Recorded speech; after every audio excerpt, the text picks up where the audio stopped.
my refereeing career started absolutely by chance. As a 17-year-old, I was hard at work doing my lower sixth studies, and I went to the pub on a Friday night, as you do, to relax. And Cheltenham Saracens, third 15, were lurking in the pubs of Cheltenham looking for a referee. And so I said, well, I can't referee. I haven't done a course, I'm not anything. I had been watching rugby since I was about 5 or 6. We come from a wonderful rugby part of the country here, so it's something that you do and you go and watch when you're young.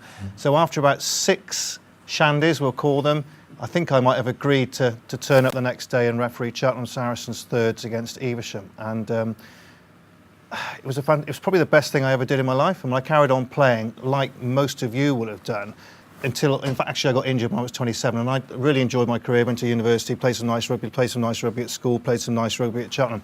But because I'd done that original game when I was 17, the actual story of the game, Evesham thirds were playing Cheltenham Saracens thirds. Cheltenham Saracens thirds were the home side. It was my first game. You had that respect which people give to you because you're a referee, even though I was 17. In those days, there were no young referees, so it was quite bizarre being out there.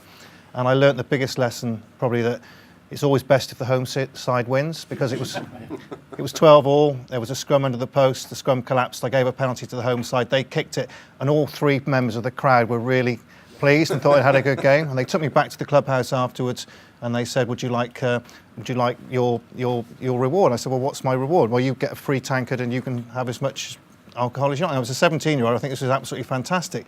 Then they gave me £2 and told me it was my match expenses. And I went home and I thought, that's absolutely fantastic. I'll do this again sometime. And I carried on playing for a long time.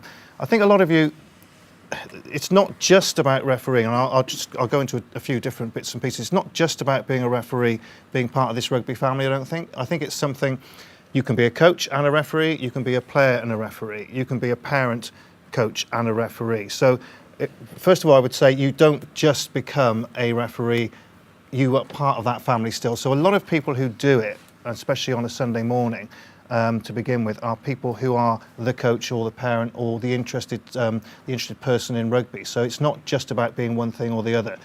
So don't feel that if you do take up refereeing, you're losing everything else in the game.